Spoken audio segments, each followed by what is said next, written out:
हे पहा, आत्ता जे इंधनाचं संकट जगामध्ये तयार झालेलं आहे, ह्याची पाळंमुळं 1931 मध्ये ब्राझीलमध्ये पहिल्यांदा जगामध्ये ऊसाच्या मळीपासून पॉवर अल्कोहोल म्हणजे इथेनॉल तयार व्हायचा शोध लागला. भारतामध्ये ते 2001 मध्ये आलं 70 वर्षानंतर. आणि 2001 मध्ये अटल बिहारी वाजपेयीजींनी त्याला 5% परवानगी दिली. त्याच्यानंतर 10 वर्ष मनमोहन सिंग साहेब पंतप्रधान राहिले, परंतु त्यांनी 5 ते 6 केले नाही. परंतु 2014 मध्ये मोदी साहेबांनी आल्यानंतर ते आता 20 ते 25% आणलेलं आहे. आणि यावर्षी माननीय अटल बिहारी वाजपेयी साहेबांनंतर मोदीजी आणि या सगळ्या ह्याच्यामध्ये गडकरी साहेबांनी जे प्रयत्न केले त्याच्यामुळं 1,80,000 कोटी रुपयाचं परकीय चलन वाचलेलं आहे. आणि या संदर्भामध्ये आता भविष्यामध्ये मी महाराष्ट्रापुरती एवढं सांगणार आहे की महाराष्ट्रामध्ये बांबू पॉलिसी देवेंद्र फडणवीस साहेबाच्या सरकारने आणलेली आहे. आणि आता 50,000 कोटी रुपये ह्याच्यामध्ये इन्व्हेस्ट करायचे ठरलेले आहेत. मोठ्या शेतकऱ्यांना अनुदान देता येत नाही म्हणून युरोपियन नाही आशियाई बँकेकडून 4,300 कोटी रुपये माननीय देवेंद्र फडणवीस साहेबांनी कर्ज म्हणून आणलेलं आहे. आणि आता 1,500 कोटी रुपये वर्षाला आपण बांबू लागवडीसाठी प्रयत्न करतो. आत्ता दावोसमध्ये महाराष्ट्र शासन आणि आमचे एक मित्र दिनेश शर्मा म्हणून यांनी 26,000 कोटी रुपयाचं एक प्रकल्प बांबूपासून मिथेनॉलचं आणायचं ठरलेलं आहे. त्याच्यावर करार पण सह्या पण झालेल्या आहेत. कदाचित ते पुढच्या वर्षापासून त्याच्या कामाची सुरुवात होईल. फायदा काय होणार आहे नेमकं त्या कराराचा फायदा काय होणार आहे? हे बघा, 2 गोष्टी घ्या. आता अमेरिका आणि इराणची ही जी लढाई सुरू झालेली आहे, या लढाईमध्ये जमिनीच्या पोटातल्या इंधनासाठी लढाई सुरू झालेली आहे. खरं तर आता हवेतलं कार्बनचं प्रमाण 430 ppm झालेलं आहे. आणि 450 ppm झाल्यानंतर पृथ्वीवर मानवजात शिल्लक राहणार नाही. हे जर थांबवायचं असेल तर आपणाला एकच काम करावं लागणार आहे, ते म्हणजे फॉसल फ्युएल वर्सेस बायोफ्युएल ही लढाई लढावी लागणार आहे. जमिनीच्या पोटातलं इंधन वापरायचं बंद केल्याशिवाय आपण वाचणार नाही. पृथ्वीवरची मानवजात जर वाचवायची असेल तर आता बायोफ्युएलचा वापर करावा लागणार आहे. आणि याच्यासाठी माननीय पंतप्रधान नरेंद्र मोदी साहेब सांगतात की मेरा किसान अब तक अन्नदाता था, अब मेरा किसान ऊर्जादाता बन रहा है. याचा अर्थ सरळ सरळ आहे की आता शेतकऱ्याच्या शेतातूनच इंधन तयार करावं लागेल. आणि ते जर इंधन तयार झालं तरच पृथ्वीवरची मानवजात वाचणार आहे, अन्यथा वाचणार नाही. गेल्या वर्षी 12 पासून 4 वाजेपर्यंत घरच्या बाहेर निघू नका, मार्च एप्रिल मे मध्ये असं सरकारने सांगितलं. यावर्षी 10 पासून 4 पर्यंत म्हणलेत, पुढच्या वर्षी 8 पासून 6 पर्यंत म्हणतील. आणि 5 वर्षामध्ये एक दिवस असं येईल की सरकार सांगेल की दिवसा बाहेर निघू नका, रात्रीच निघा 3 महिने, अशी घोषणा तापमानवाढीमुळे होणार आहे. आणि म्हणून ही तापमानवाढ जर रोखायची असेल तर जमिनीच्या पोटातलं इंधन वापरणं गरजेचं आहे. आणि ते आता भारत सरकार मोठ्या प्रमाणामध्ये काम करू शकतं. उल्लेख करता पाशाजी असा आहे की आज नुकताच केंद्र सरकारने MSP मध्ये फॉर्म्युला बदलला. तुम्ही एक शेतकरी चळवळीतून आलेले म्हणून राज्य कृषी मूल्य आयोगाचे अध्यक्ष म्हणून कसं पाहता? आणि दुसरा विषय की त्याच्या अंमलबजावणीत आता आज बहुतेक कापसाच्या याच्यात प्रति किलो फक्त 50 पैसे MSP वाढ झाल्याचं महाराष्ट्रामध्ये दिसते. त्यांनी हे पहा, तुम्ही जो प्रश्न उपस्थित केलेला आहे, कापसामध्ये 557 रुपये क्विंटलला वाढलेले आहेत. कापसामध्ये 557 एका क्विंटलला वाढलेले. सूर्यपुराला 622 रुपये वाढलेले आहेत. आणि तुरीला 450 रुपये वाढलेले आहेत. एवढी मोठी घवघवीत वाढ याच्या आधी कधी होत नव्हती. ती पहिलं 5 रुपये आणि 10 रुपये काँग्रेसच्या काळामध्ये होत होती. आता ती एवढ्या मोठ्या प्रमाणामध्ये सुरू झालेली आहे. याचं मी खरं तर कृषी मूल्य आयोगाचा अध्यक्ष आणि स्वतः पाशा पटेल म्हणून मी केंद्र सरकारचं मनापासून अभिनंदन करणार आहे की अशी घसघशीत वाढ शेतकऱ्याला दिलेली आहे. नाहीतरी आता यावर्षी मोठं संकट शेतकऱ्याच्या समोर आणि शेतीच्या समोर येणार आहे. यावर्षी IMDने सांगितलेलं आहे की महापूरच सुद्धा येतील आणि दुष्काळ सुद्धा होईल. 2 गोष्टी एकत्र कशा होऊ शकतात? तुम्ही हमीभावाचा मुद्दा आता उपस्थित केला. तुम्ही शेतीमालाला हमी भाव मिळाला पाहिजे यासाठी सगळ्यात जास्त जर आक्रमक आंदोलन कोणी केली असतील तर ती तुम्ही करताना आम्ही बघितलेली होती. पण आता पाशा पटेलांनी मात्र चुप्पी साधल्याचं बघायला मिळते. सरकारला पाशा पटेल एक शब्द विचारत नाही. सरकार नसतं त्यावेळेस रस्त्यावर आंदोलन करायचं असतं. सरकार असतं त्यावेळेस सरकारमध्ये बसलेल्या नेत्यांच्या कानात सांगायचं असतं. मी जी भूमिका पहिलं माझं कोण ऐकत नव्हतं म्हणून मी रस्त्यावर माझी भूमिका मांडत होतो. आता माझं ऐको का न ऐको पर ऐकणारी माणसं खुर्चीमध्ये बसलेली आहेत म्हणून त्यांच्या कानामध्ये हे सांगायची माझी जबाबदारी आणि ती प्रामाणिकपणे मी सांगत असतो. तुम्ही आता म्हटलं की ही घसघशीत वाढ आहे. त्याच्यामुळे काय माहितीये का, प्रति किलो काही 50 पैसे वगैरे असे तुम्ही क्विंटलवर सांगता ही पाशाजी, पण तुमच्या मते ही घसघशीत वाढ आहे, पण तुम्ही सांगा युरियाची गोणी कितीला आहे, कशा पद्धतीने बियाणाच्या म्हणजे किमती वाढल्या, तुम्ही म्हणताय आम्ही रस्त्यावरती तुम्ही ज्यावेळेस सरकारने सरकार- केलेली वाढ ही घसघशीत सरकार- आणि ही जे वाढलेल्या किमती आहे कीटकनाशकांच्या त्या कशा आहेत, त्या घसघशीत आहे ती कमी आहे. नाही ऐकून घ्या, ते काही सरकारच्या हातात नसतं. पेट्रोलचे भाव वाढले की हे आपोआप या सगळ्या गोष्टीचे दर वाढत असतात आणि बरेच खताचे जे प्रकार आहेत ते आपण आपल्या देशात तयार करू शकत नाही, ते आयात करतो आपण. आणि त्याच्यावर आता महाराष्ट्र शासनाने, महाराष्ट्राचे मुख्यमंत्री देवेंद्र फडणवीस साहेबांनी आता एक जे सोल्युशन सांगितलेलं आहे की आणि मोदी साहेबांनी सुद्धा सांगितले ना की आपणाला शेती जर करायची असेल तर परंपरागत शेती करणं गरजेचं आहे. आपल्या बापजादे ज्या पद्धतीनं करायचे त्या नॅचरल फार्मिंग, ते तुम्ही त्याला काही म्हणा पण मी सोप्यात सोपं शब्द त्याचा वापरतो, पारंपरिक शेती करणं गरजेचं. ती जर केली तर कॅन्सर बी होणार नाही आणि माणसं बी मरणार नाहीत, रोग होऊन आणि गोळ्या बी खावं लागणार नाही. हे प्रश्नाचं उत्तर नाहीये त्याच्यापासून सर.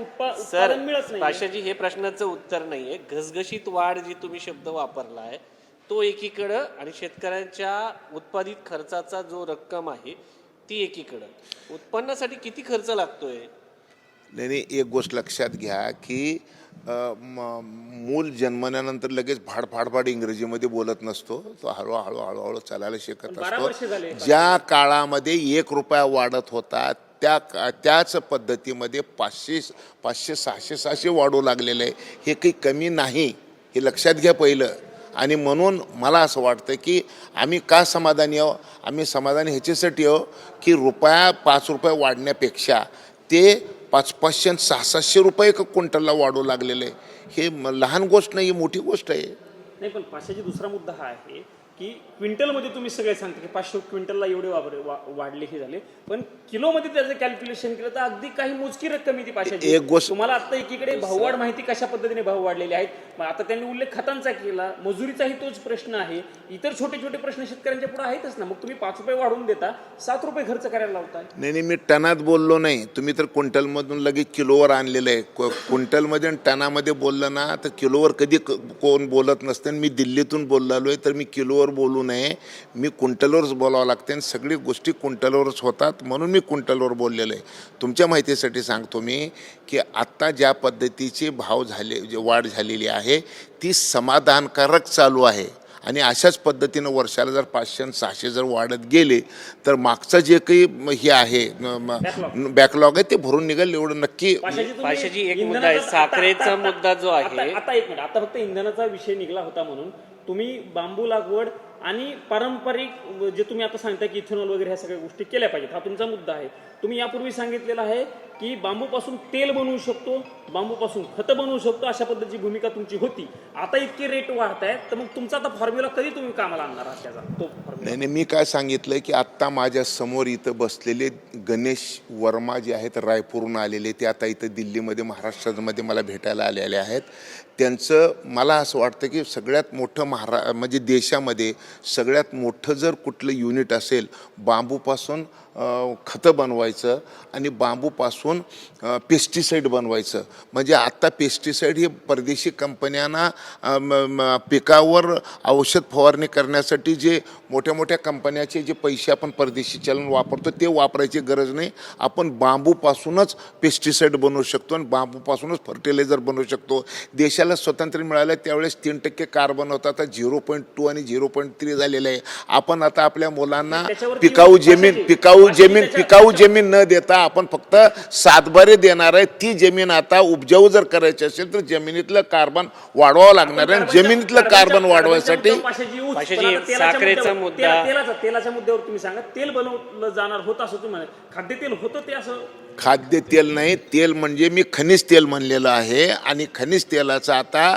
भारतामध्ये पहिली नुमालीगडला 7,000 कोटी रुपये खर्चून भारत सरकारने जगातली पहिली रिफायनरी बांबूपासून इथेनॉलची सुरू झालेली आहे. परंतु आता बांबूपासून इथेनॉलपेक्षा सुद्धा बांबूपासून मिथेनॉल बनवणं गरजेचं सुरू झालेलं आहे. का तर समुद्रामध्ये जेवढे काही जहाज चालतात त्या सगळ्या जहाजामध्ये 2% पेक्षा जास्त हे असता कामा नये, सल्फर त्यांनी सांगितलेलं आहे. आणि म्हणून आत्ता बांबूपासून अजिबात असल्या दूषित गोष्टी तयार होत नाहीत मिथेनॉल वापरल्यामुळं.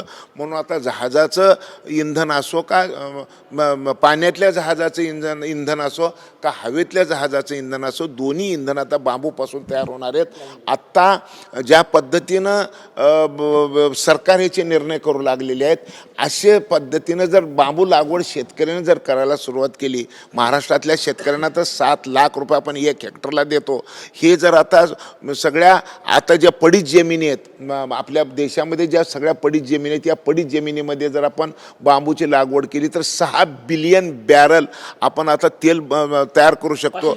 2 बिलियन बॅरल फक्त आपल्या देशाला लागते आणि 4 बिलियन बॅरल आपण पूर्ण जगभरामध्ये देऊ शकतो. खताच्या युनिटचा तुम्ही आता उल्लेख केला. तुम्ही म्हणाला की देशातलं सगळ्यात मोठं खताचं युनिट, त्या व्यक्तींचं नाव घेतलं तुम्ही आता, ते तुम्हाला भेटायला आले होते. प्रश्न असा आहे पाशाजी की आता खतांची इतकी टंचाई आहे, मग तुम्हाला असं वाटत नाही की सरकारने प्रोत्साहन दिलं पाहिजे अशा युनिट्सला, किंवा अजून युनिट्स उभा करून तातडीनं आता तिकडे वळण्याची लगेचच गरज आहे असं वाटत नाही का तुम्हाला? 100% आता पृथ्वीवरची मानवजात जर वाचवायची असेल, हे तर हे शॉर्ट टर्म आहे. हे आत्ताची जी आपल्याला हे जे अडचण आलेली आहे ना, ही तर तात्पुरती आहे.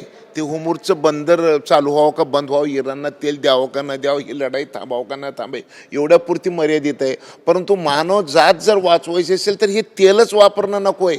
आणि हे तेल जर वापरायचं नसेल तर तुम्हाला तेल आता कुठलं पाहिजे, म्हणजे तुम्हाला आता बायोफ्युएल पाहिजे.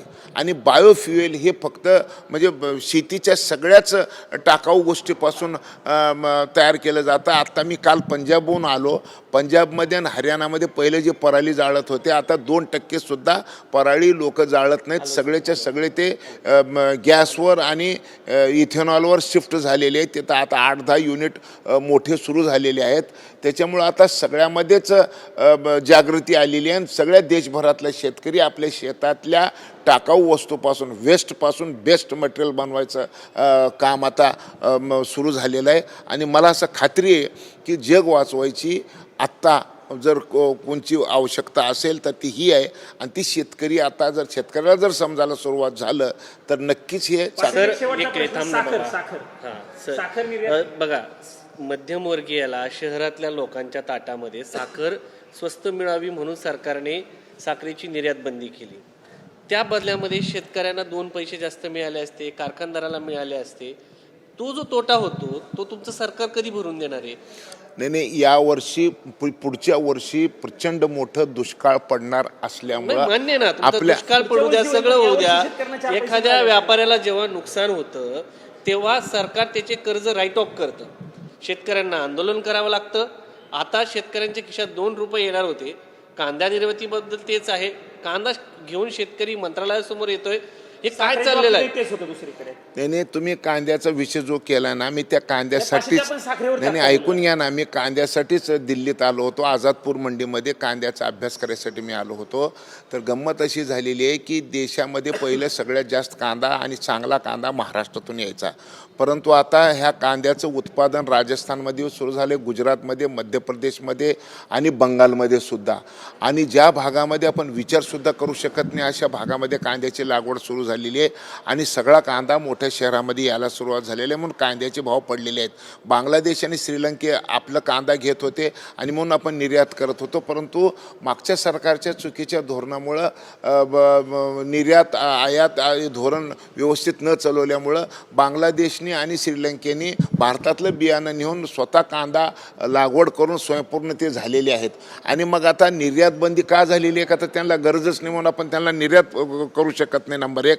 आणि एका बाजूला ज्या राज्यामध्ये पिकत नव्हतं त्या राज्यामध्ये बी हे पीक यायला सुरुवात झालेलं आहे, उत्पादन जास्त झालेलं आहे आणि खपत कमी आहे आणि म्हणून आता त्याचे दर पडलेले आहेत. निर्यातीचं काय त्याच्यात? रेफरन्स कांद्याचा होता. कांदा जेव्हा जास्त होतो तेव्हा तुम्ही इथल्या लोकांना कांदा स्वस्त मिळावा म्हणून तुम्ही त्याची निर्यात बंदी करता, आणि आता त्याच्यावरती साखरेबाबत कॅप तुम्ही तेच टाकता करता. आणि जे शेतकऱ्यांना नुकसान होतं त्याचे पैसे कोण देणार?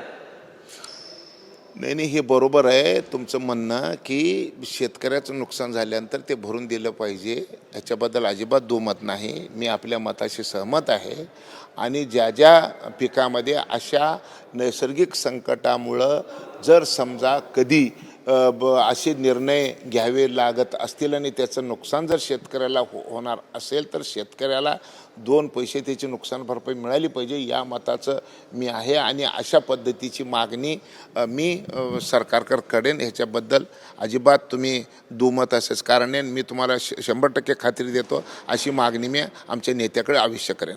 धन्यवाद.